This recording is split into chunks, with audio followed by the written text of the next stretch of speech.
आरोह भाग 2 के गद्य खंड का दूसरा पाठ बाजार दर्शन, जो कि लेखक जैनेन्द्र द्वारा लिखित है। कल हमने इसके प्रश्न 1, 2, 3, 4 की चर्चा की थी और पाठ के बारे में भी आपको परिचय दिया था सारांश के साथ। आज हम इसके आगे के प्रश्नों की चर्चा करते हैं। तो देखते हैं हम प्रश्न संख्या 5, जिसमें पूछा गया है कि आप अपने तथा समाज से कुछ ऐसे प्रसंग का उल्लेख करें जब पैसा शक्ति के परिचायक के रूप में प्रतीत हुआ। और दूसरा है जब पैसे की शक्ति काम नहीं आई। मतलब एक तो वो उदाहरण देना है जिसमें पैसा आपके काम आया हो, कोई काम बन गया हो आपका, और दूसरा जब आपके पैसे की ताकत आपके काम ना आई हो। तो पहला हम देखते हैं इसमें, जब पैसा शक्ति के परिचायक के रूप में प्रतीत हुआ। तो मुंबई जैसे महानगर में जब मेरे भाई ने मकान खरीदा और अब वह कहीं भी जाते हैं तो सब सुनकर आश्चर्य करते हैं कि उनके पास फ्लैट नहीं, उनका अपना निजी मकान है। अब मेरे भाई साहब की गिनती सामाजिक दृष्टि के संपन्न लोगों में होती है, अर्थात भाई साहब के पास जो पैसा था उससे उनकी शक्ति बढ़ी है। उनकी शक्ति का परिचय लोगों ने तब पाया जब उन्होंने अपने पैसे के दम पर कोई किराए का फ्लैट न लेकर के अपना एक निजी मकान खरीद लिया। और अब जिसको भी पता लगता है कि बड़े भाई साहब का मुंबई जैसे शहर में अपना एक खुद का मकान है, तो उनकी दृष्टि में वो संपन्न दिखाई देते हैं और बड़े भाई साहब की इज्जत लोगों में बढ़ जाती है। तो ये पैसा होने का एक सकारात्मक पहलू है। दूसरा जो पूछा गया है, जब पैसे की शक्ति काम ना आई हो, तो एक उदाहरण इसमें दिया गया है। प्रसिद्ध संत झांसाराम जी बापू यौन उत्पीड़न के मामले में गिरफ्तार होकर के जेल की सलाखों के पीछे डाल दिए गए, तो उनकी धन की ताकत कोई काम नहीं आई और अभी तक वह सलाखों के पीछे ही है। आरोप सिद्ध होने पर उन्हें सजा भी हो जाएगी, इसमें कोई शक नहीं है। एक ऐसा ही उदाहरण बाबा राम रहीम का है समाज में, जिनके पास अपनी एक अलग ही दुनिया थी, अलग ही विशाल साम्राज्य था। और कुछ समय पहले, 1-2 साल पहले हमने देखा कि किस तरह से उन पर भी यौन उत्पीड़न के आरोप सिद्ध हुए और अदालत ने उनको सजा दी। आज भी अक्सर टीवी चैनलों में ये बात दिखाई दे जाती है कि उनको पैरोल पर जेल से बाहर निकलने के लिए जमानत तक नहीं मिल रही है।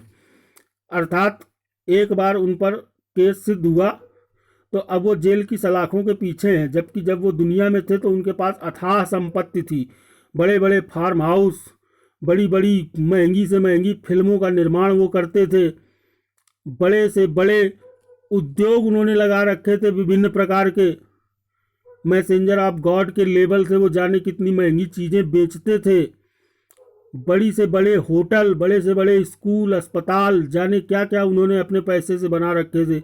लेकिन वो धन उनके किसी काम नहीं आया। एक छोटी सी गलती, छोटी सी क्या कहें, समाज के लिए तो महान भयंकर अपराध है वो, जिसकी वजह से वो जेल में है। और उन्होंने जी तोड़ कोशिश कर ली पैसे के बल पर, लेकिन वो धन के बल पर वो अब गिरफ्तार होने से और सज़ा पाने से खुद को बचा नहीं सके। तो इस तरह से अगर हमारी सोच सकारात्मक है तो पैसा हमारे काम आता है और हमारी शक्ति का परिचायक बनता है। लेकिन हमारी सोच गलत है, नकारात्मक है, तो पैसा कभी हमारे किसी काम नहीं आ सकता। ये उदाहरण हम दे सकते हैं। 6वां प्रश्न है, बाजार दर्शन पाठ में बाजार जाने या न जाने के संदर्भ में मन की कई स्थितियों का जिक्र आया है। आप इन स्थितियों से जुड़े अपने अनुभवों का वर्णन कीजिए। ये स्थितियां हैं, पहला जब मन खाली हो, दूसरा जब मन खाली ना हो, तीसरा जब मन बंद हो, और चौथा मन में नकार हो, यानी नकारात्मक भावना हो। तो पहला है, जब मेरी जेब भरी थी और मन खाली था तब मैंने बिना सोचे समझे खरीदारी की। इस प्रकार की खरीदारी से मैंने अनेक अनावश्यक वस्तुएं खरीदी जो आज मेरे लिए सरदर्द हैं। दूसरा कहा गया, जब मन खाली ना हो। जब मन खाली नहीं होता तब हम आवश्यकता की वस्तुएं ही खरीदते हैं जो हमारे लिए उपयोगी होती हैं। इस प्रकार समय और पैसा दोनों बचता है और उनका सदुपयोग होता है। तीसरा है, जब मन बंद हो। मन बंद होने की स्थिति में भरे बाजार के बीच में से निकलने पर भी कुछ लेने का विचार नहीं आता, जैसा भगत जी के साथ होता था।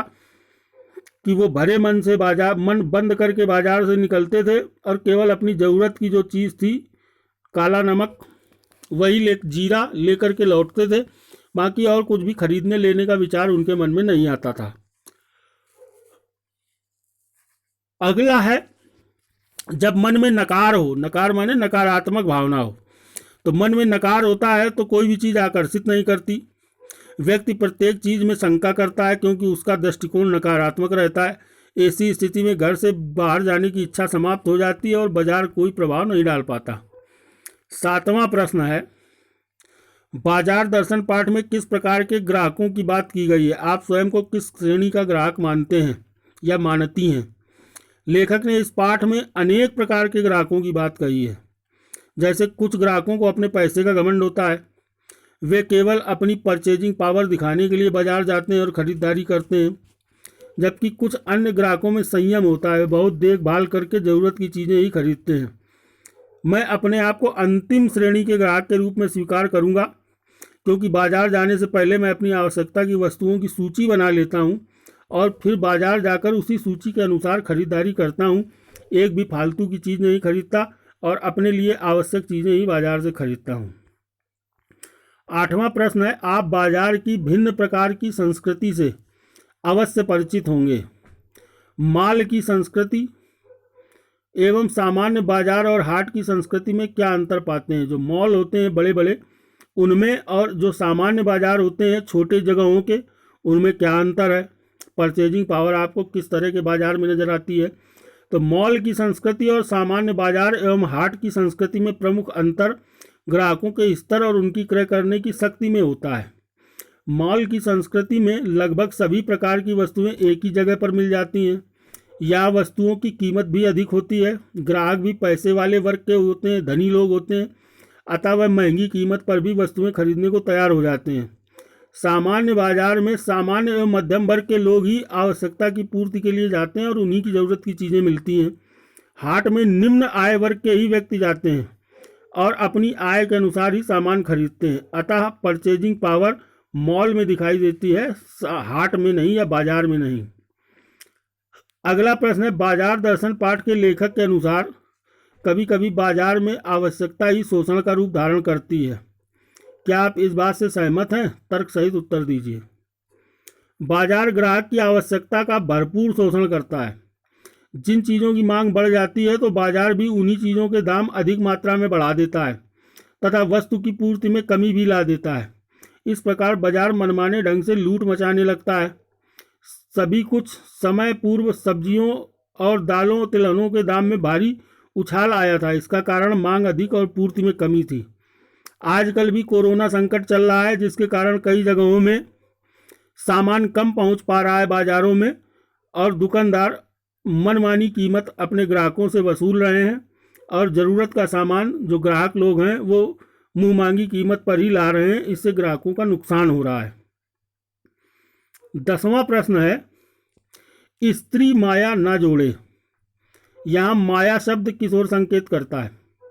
स्त्रियों द्वारा माया जोड़ना प्रकृति प्रदत्त नहीं बल्कि परिस्थितिवश है। वे कौन सी परिस्थितियां हैं जो स्त्री को माया जोड़ने के लिए विवश कर देती हैं? माया शब्द का अर्थ है सांसारिक आराम पहुंचाने वाली वस्तुएं। लोभ और लालच जो हमारे जीवन में सुख और आराम पहुंचाती हैं। स्त्रियों की प्रवृत्ति ऐसी होती है कि वे सौंदर्य के प्रति बहुत शीघ्रता से आकर्षित हो जाती हैं। वे घर को सुंदर बनाने, साजो सामान खरीदने और जोड़ने का कार्य अच्छी तरह से करती हैं। सामाजिक स्तर और परिस्थितियों में भी उनके इस गुण में वृद्धि होती है। वे सदैव अपने घर व बच्चों की देखरेख में जुटी रहती हैं। इसलिए जो भी चीज़ उन्हें अपनी घर गृहस्थी के लिए आवश्यक लगती है वे उसे खरीद लेती हैं। अतः बाजार जो है वो स्त्रियों को ही अधिक प्रलोभित करता है और ख़रीदारी के लिए स्त्रियां ही अधिक प्रसिद्ध हैं।